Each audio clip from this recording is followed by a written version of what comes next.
mutima mulungi gyali. I don't know. Kisinaako bukakafu. Naye nga I am very sure nze bannaye omwana oyo ayimba. Omwana oyo ne bwe yali yakajja. Nze nali omwo omusaali. Kuba ateeka amaanyi ku ddoboozi lyo oba ku talenti. Kugamba nga I love ekintu kyafulumya. Okitegeera naye nga bwe mumanya ebintu bya gurupu. CEO Michael Uganda YouTube channel kwoli mugama mwe mwenna abagenda maaso n'okuba nti mwekuumirako mukutu. Stasha Mayanja avuddeyo n'ayanukula Kalo Nantongo. Tujjukire nti Kalo Nantongo yavuddeyo n'agamba Stasha Mayanja mukazi muzibu alimu obulogologo era yamuloganga. Tujjukire nti bano baaliko mu group emu The New Eagles gye baali bayimbira. Eyo nno gye byatandikira. Kalo Nantongo yajjanga omuyimbi omuto. The New Eagles bwe yali eyina talents zeenoonya. Kalo Nantongo y'omu kwaba abaana abaavaayo ne babanga basportingibwa talent eyavaayo ne bange yingira The New Eagles okuba nti emiji gy'emito gitutumoka.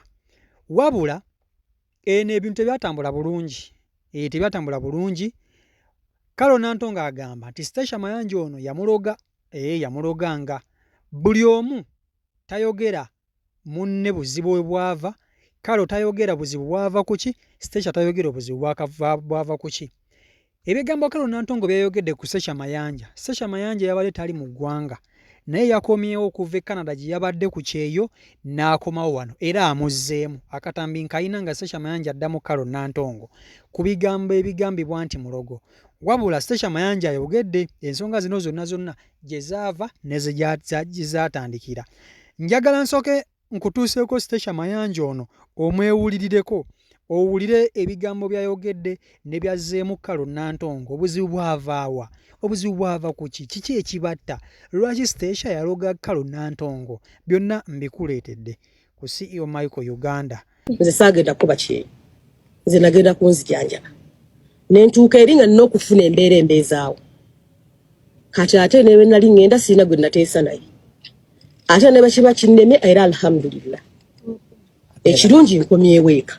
Kati olaba dine essanyu lyenfunye bino byendimu bino eby'amasappa eri tebiriiyo.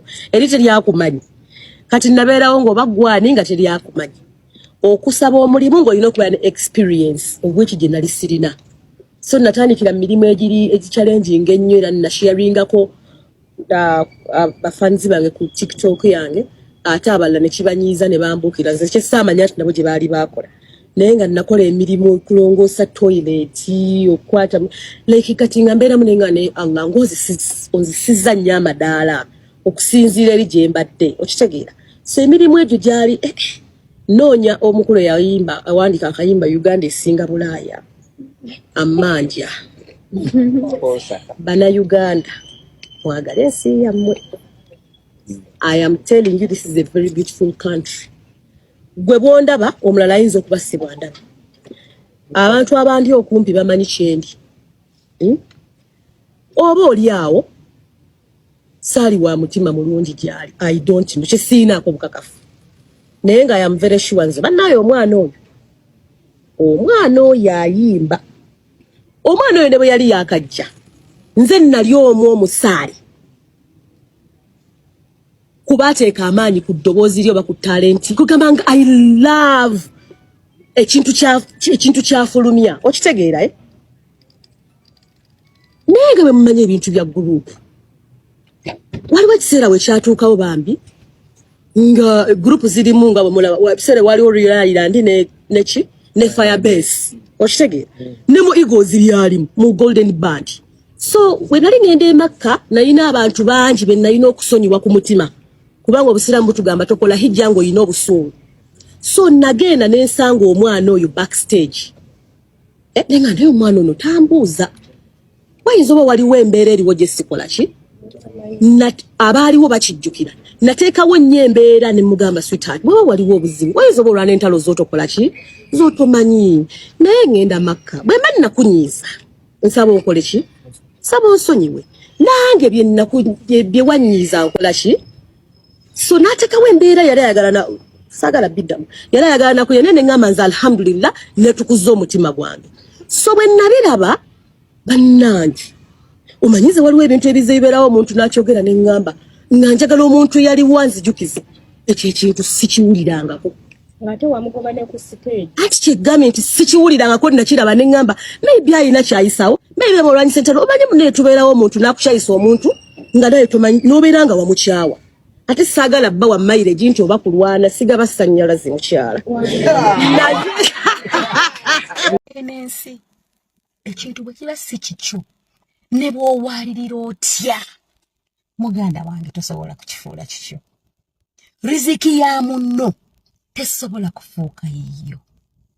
Gwe ne bw'oyagala oddire omuntu omusiige enziro omuggyeko ekintu ekitali kikyo okiddize. I'm telling you, you'll never be successful.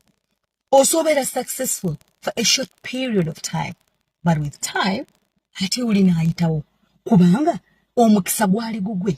Ebintu ebimu tubirekere Katonda kubanga tulina magezi gabi. Kale Nantongo oba ka message ka station kawulidde bulungi oba okafunye bulungi. Station yagambye riziki ye tesobola kufuuka yiyo.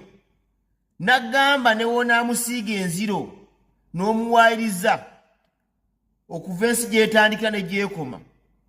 Abawagizi ba station tebajja kufuuka babo. Ennyimba za station ziyayimba tezijja kufuuka zizo. Nagamba ye yava ne mu music industry ye Uganda n'okuva yagivaamu n'agikulekamu toyinayo hit yenkana luyimba lwe. Tokola nga wadde ka concert. Nagamba bino ebintu bikwase Katonda. Kola ky'olina kukola. Towaalirira. Saba onsonyiwe nange bye wanyiiza nkola ki so n'atekawo embeera yali ayagala na saagala biddamu yali ayagala nakuye ne ngamba nze alhamdulillah netukuza omutima gwange. So bwe nabiraba bannange umanyize waliwo ebintu ebiziberawo omuntu n'akyogera ne ngamba nga njagala omuntu yali wanzijukiza ekyo ekintu sikiwulirangako. Ngate wamugoba ne ku stage. Ati kyegambye nti sikiwulirangako nakiraba ne ngamba maybe ayina kyayisawo maybe mulwanyi sentalo omanyi munne tubeerawo omuntu n'akukyayisa omuntu nga naye tomanyi n'obeera nga wamukyawa. Ate saagala bba wa mileage nti oba kulwana sigaba ssannyalazi mukyala.